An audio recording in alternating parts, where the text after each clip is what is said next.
last century, the rise of anti-Semitic ideas took on a horrific form, as we all know, and they were justified with a lot of misuse of the Bible. So it is important when we read the Gospel of John that we say very clearly the author is not anti-Jewish. In fact, the author was a Jew, the disciples were Jews, and Jesus was a Jew. And at the time, they saw this as a reforming of their Jewish faith. Please hear it that way and not with any anti-Jewish, anti-Semitic ideas. Now, I would invite you also to remember that the Gospel of John begins with a song. In the beginning was the Word, and the Word was with God. In him was life, and the life was the light of all people. The light shines in the darkness, and the darkness has not overcome it. The rest of the gospel unpacks that introductory song, as we have here, when in the face of the darkness of the tomb, light comes in the rising of Lazarus. Listen again for the word of the Lord in the Gospel of John, chapter 11, beginning with verse 28. When she had said this, she went back and called her sister Mary and told her privately, "The teacher is here and calling for you." When she heard it, she got up quickly and went to him. Now Jesus had not yet come to the village, but was still at the place where Martha had met him. The Jews who were with her in the house consoling her saw Mary get up quickly and go out, and they followed her because they thought she was going to the tomb to weep there. When Mary came to where Jesus was and saw him, she knelt at his feet and said to him, "Lord, if you had been here, my brother would not have died." When Jesus saw her weeping, and the Jews who came with her also weeping, he was greatly disturbed in spirit and deeply moved. He said, "Where have you laid him?" And they said to him, "Lord, come and see." Jesus began to weep, so the Jews said, "See how he loved him." But some of them said, "Could not he who opened the eyes of the blind man have kept this man from dying?" Then Jesus, again greatly disturbed, came to the tomb. It was a cave, and a stone was lying against it. And Jesus said, "Take away the stone." Martha, the sister of the dead man, said to him, "Lord, already there's a stench, because he's been dead for 4 days." Jesus said to her, "Did I not tell you that if you believed, you would see the glory of God?" So they took away the stone, and Jesus looked upward and said, "Father, I thank you for having heard me. And I knew that you always hear me, but I have said this for the sake of the crowd standing here, so that they may believe that you sent me." And when he had said this, he cried with a loud voice, "Lazarus, come out!" And the dead man came out, his hands and his feet bound with strips of cloth, and his face wrapped in a cloth. And Jesus said to them, "Unbind him and let him go." The word of the Lord. Thanks be to God. This is a strange and mysterious story. Why do we tell such strange stories? I think this is one of the most famous of the strange stories in the Bible, but you know, when you've heard a story so many times, sometimes you may miss what's being said. So let me invite you today to hear this story from a different perspective.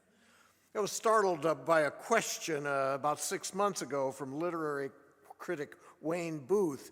He made the comment, sort of an offhand comment in one of his books, and he said, "The interesting part of this story is what killed Lazarus?" Or maybe we should ask, who killed Lazarus? I've been haunted by that question for the last 6 months. So I've been doing some detective work, and I invite you to approach this story, which I take very, very seriously, and it is a very complex story. Nevertheless, I invite you to approach this story somewhere between the eyes of Agatha Christie and Lieutenant Columbo. You know, that old detective who would scratch his head and ask those nagging questions and say, now my wife, she said one more thing. So in my head, most of this sermon is in the accent of Peter Falk. Who or what killed Lazarus? First of all, what kind of death was it? We do not know, except to say it was an extended death. It took at least a couple of days. Now, if you were to go look this story up on the internet, you would find a quick and easy answer. It would pontificate it was most likely something like sepsis. But Mrs. Colombo would ask her husband that question, how can someone make a biological diagnosis from 2,000 years ago with no description of the death, especially when nothing else in the whole book of John is about biology? When someone makes that quick and easy biological diagnosis, you have to remember the term biological reductionism, which is to say you take a complex story, put it in a little scientific box, close the lid, tie it up with a simple bow. The problem is the answer does not fit the question. So I ask again, who or what killed Lazarus? Go back to the story and interview the main suspects. First of all, there's Martha. She's kind of a type A personality, isn't she? She hurries out to meet Jesus, and the first thing she says is, if you had been here sooner, my brother would not have died. Wow. On the street, they call that a shiv in the ribs. You think your friend is coming to give you a hug, and instead they really stick it to you. Martha's good with the guilt, isn't she? Then when Jesus talks to her about the resurrection, Martha mumbles some certitudes and platitudes. She seems to be singing When We Gather at the River and In the Sweet By and By, all those songs about someday, somehow, in the future, long time from now. Jesus asks us if she knows who he is. And she gives the best formal confession of faith that anyone up to that point has ever given. And you want to say, wow, Martha, great speech, very articulate. But later on, when it comes to the tomb, she shows her true colors, doesn't she? She says, don't open that tomb, it'll stink. It makes you wonder about Martha with faith that is so half-hearted. She who was so good with the guilt, did she stick that guilt in the ribs of her brother Lazarus too? Martha is a suspect on our list. Next, let's interview Mary. Mary hears Jesus is coming, and in response, she stays home, sits tight. She takes care of the guests at the funeral reception that has been going on for 4 days now. I'm just curious, what kept her at home, just sitting there? When her brother was sick, did she just sit there then too, do nothing? Mary raises suspicions for her just sitting there. Then Martha comes home and says Jesus has called her. Then Mary jumps up off the couch and runs to see him and falls at his feet. She starts off pretty passive, but then when she goes to see him, she seems to be a bit, overly dramatic. Again, Mary says about the same thing as Martha. If you had been here, my brother would not have died. Another shiv in the ribs. You get the hint that this family, whether you call them aggressive or passive-aggressive, can really ladle on the guilt as if it's all someone else's fault. We expect to hear more from Mary, but Mary's been followed by this crowd from the funeral reception who's been hanging around for 4 days. They all are very good mourners. They have those looks of pity on their faces. They've been crying for 4 days. But somehow some of them have plenty of energy to launch their own shivs to jab at Jesus. They say, hey, this guy was supposed to have cured a blind man, a perfect stranger, but why didn't he then take care of his friend? They're kind of singing what a friend we have in Jesus, but with friends like that, who needs enemies? Read further, and the list of other suspects that's seen after the tomb are the chief priests and the Pharisees. They end up hearing about the raising of Lazarus. Now, that's curious, isn't it? It's curious. They talk about the chief priests and the Pharisees because these are two groups that have been bickering for a long, long time. There's always tension, there's always conflict. But you know, sometimes the enemy of my enemy is my friend. So here the two groups in conflict find common ground. They find the whole raising of Lazarus a dangerous idea.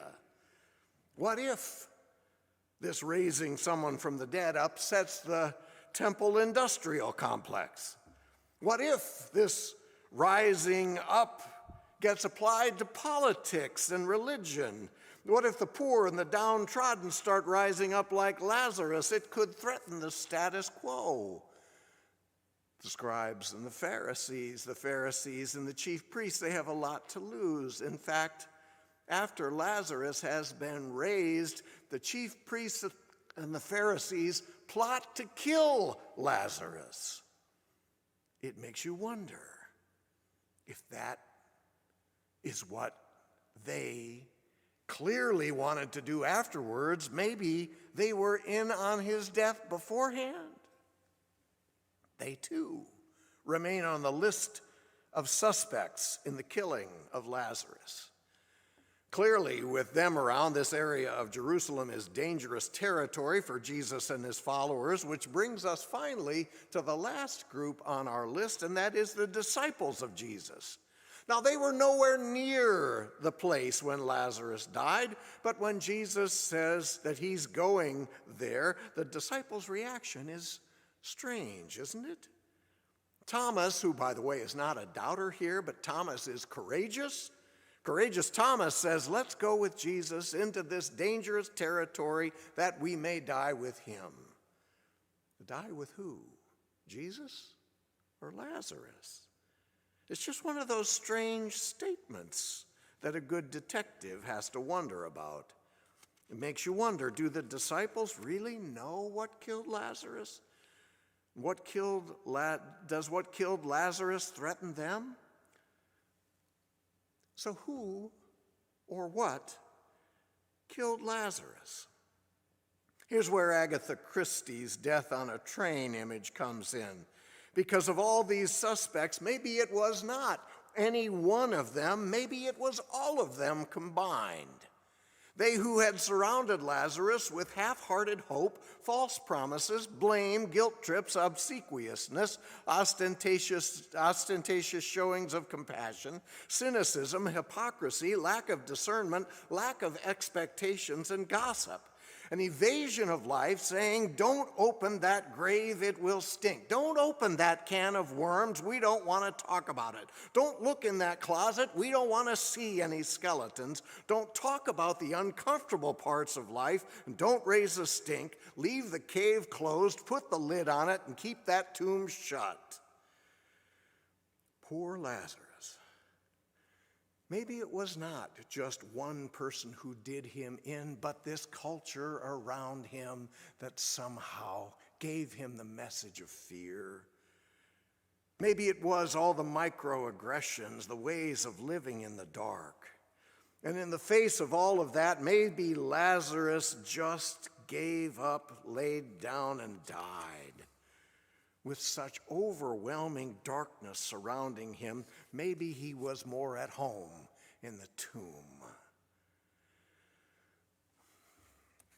I drove through the part of Illinois where I grew up this week on my way to see my first grandchild. She's beautiful, by the way.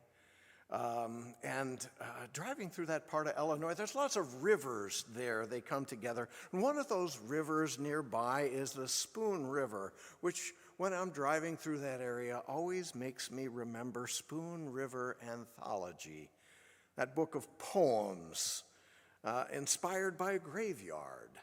Each tombstone inspires a poem. I remember the poem of a man who dies young, a Nair Clute. As a young man, he had stolen an apple. He'd stolen an apple, and that event set the course of his sad and difficult life. As the poem concludes, it's not the theft that condemned him, but rather, as the poem puts it, quote, it's the way people regard the theft of the apple that makes the boy what he is, end quote.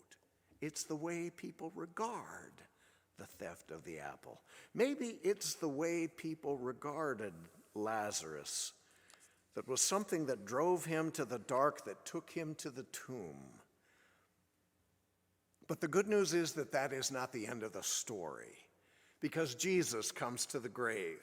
Now, there's libraries full of sermons based on one phrase out of this passage, and that phrase is Jesus wept. And they all want to see Jesus as this person of great compassion and sort of longing love, and that's what they focus on. But they miss the rest of what Jesus is about there, because Jesus says, or the story actually says, that Jesus was indignant and angry. That got lost for hundreds of years. Luther recovered that. Jesus was indignant and angry about all these things that lead to death, and how the people weeping all around buy into it.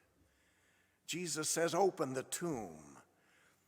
Because Jesus came to open up that can of worms. Jesus came to open up the big stink. And when in front of everyone there, they open the tomb, he shouts, Lazarus, come out. Death, you see, is a symbol of the old life, and Jesus gives a command to the dead. Not someday, not somehow, not in some distant unknown future, but here and now, come out of the dark. Come out of the hopelessness. Come out of the fear. Come out of the faithlessness, because death does not define you. Not now, not ever again. New life, eternal life begins now. Eternal life is now. Live like it. But one other thing.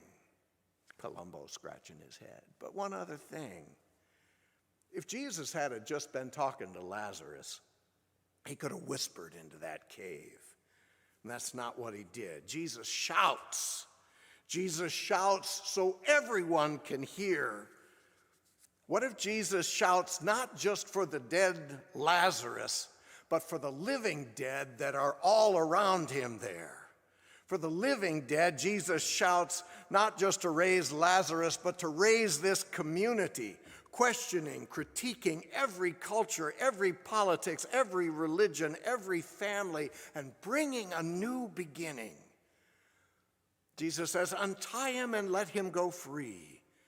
It's the old ties of the community that hold him back, and it is the word of Jesus that sets him free. When Jesus calls Lazarus by name, Jesus brings Lazarus out. But when Jesus calls Lazarus by name, Jesus is calling us. The life of a believer is given a new beginning when Jesus calls our name. In the beginning was the Word, and the Word knows our name and speaks it. Jesus gives us a new story, a new life on new terms in a new relationship with God. In him was light, and the light was the life of all people. The light shines in the darkness, and the light can shine in us as it shines for everyone who believes and who follows that call that Jesus gives. The unpredictable, unprecedented, irrepressible call of Jesus that radically reorients us to this new life as we are reconnected to God and God's desire for our life now. The call of Jesus is for a new life for every believer.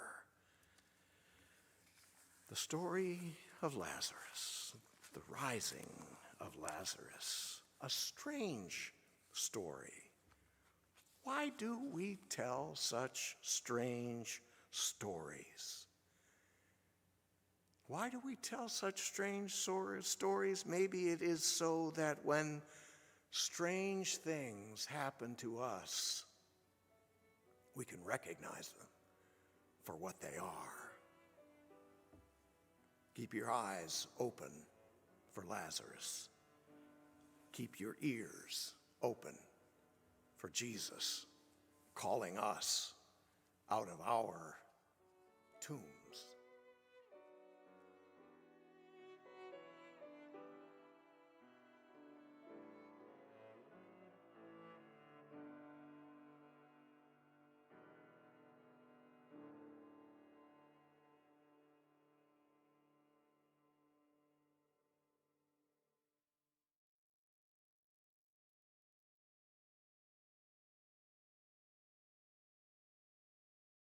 Thanks for watching our video. Make sure to subscribe to get the latest and greatest videos from the Old Stone Church. And if you feel blessed by our message, please go to theoldstonechurch.org and click to donate. God bless you today and forever. The Old Stone Church. We've been loving Christ and serving City since 1820.